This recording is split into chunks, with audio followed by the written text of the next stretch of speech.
morning, everybody. This is Tyrone from New England Truth, and just doing an update on the Belchertown second disorderly case. I've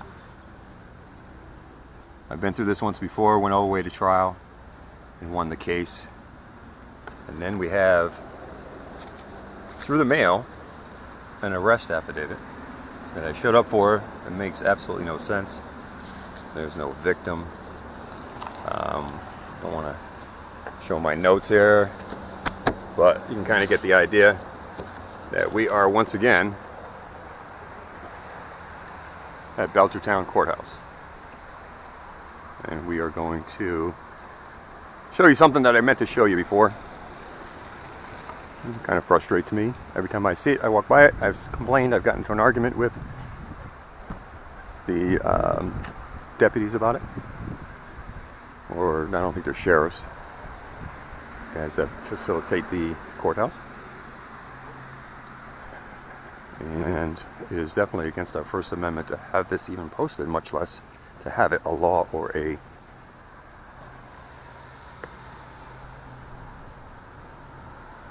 enforced. Now it actually says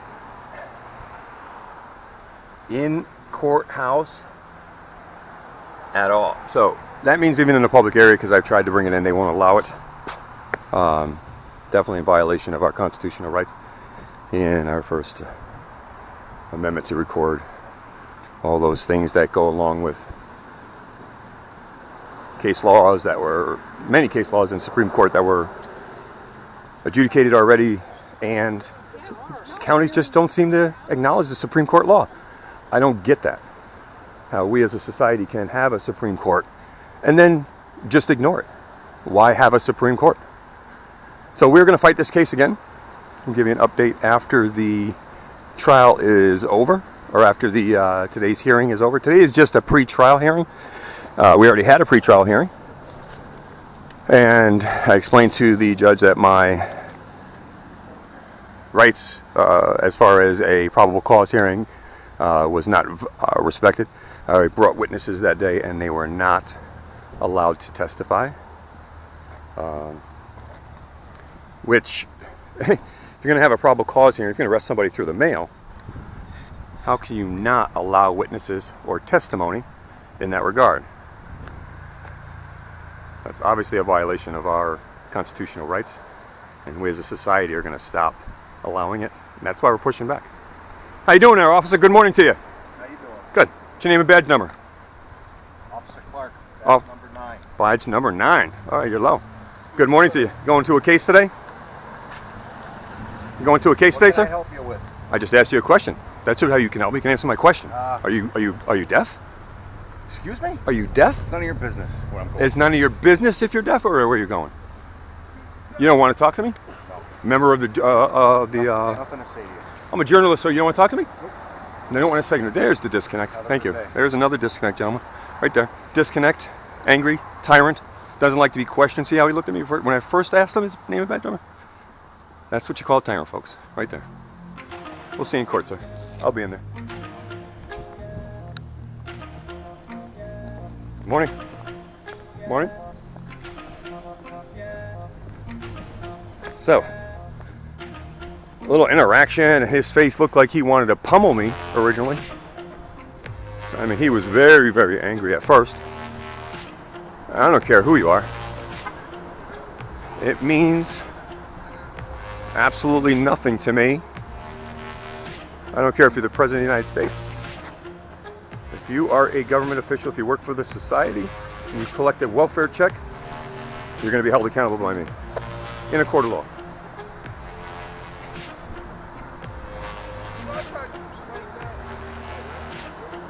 They've arrested me. That's why I'm here.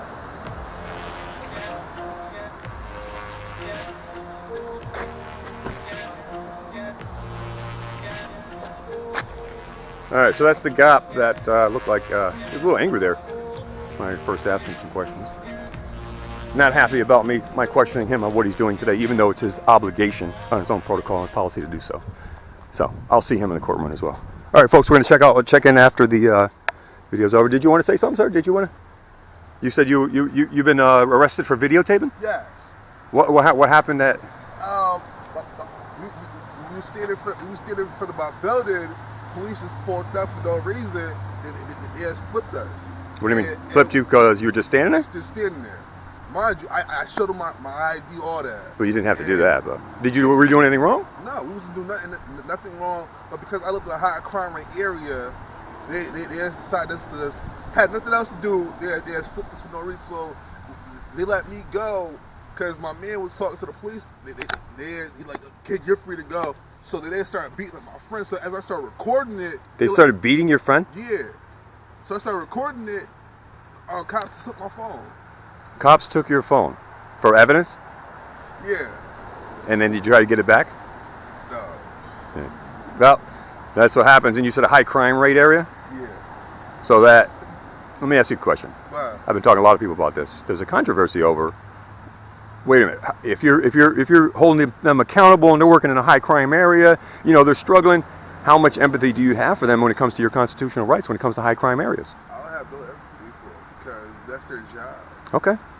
I mean, their job is to do what? Their job is to keep the community safe. Keep the community safe. Not to harass us. All right. So you're saying that they're not protecting and serving, they're harassing and collecting. Facts.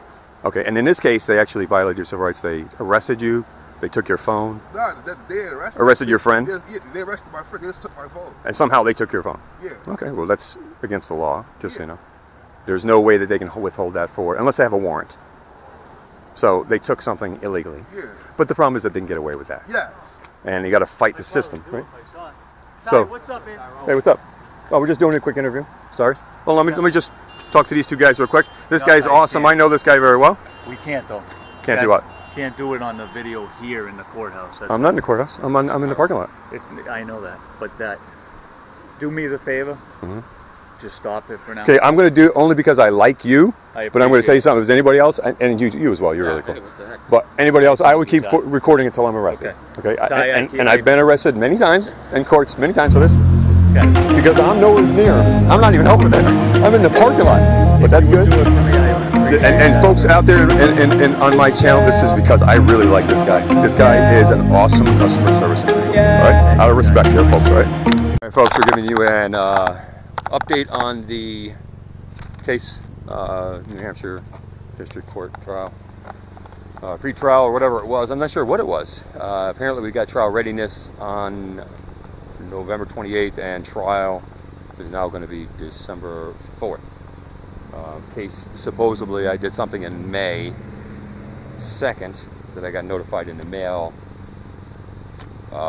June or July. It was really silly that you can get arrested that late, much later, and then somehow bring it to trial, and the prosecutions will allow it to go all the way to trial.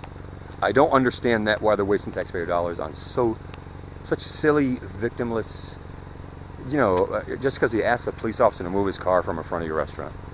I mean, this is the second time I've been in this courtroom for the same exact thing. It's utterly ridiculous. And in the federal case, if this continues, I mean, I'm just going to add prosecutorial misconduct to the federal case because it's a joke. A disorderly conduct case twice to trial for asking a police officer to move his car. That's insane, folks. That's our tax dollars. And it's rampant throughout our system. How many people are in that courtroom right now paying up money because they don't want to go to trial because they're afraid and they're innocent? Much less the people that are in jail, much less the people that are dead because of the hypocrisy in our society.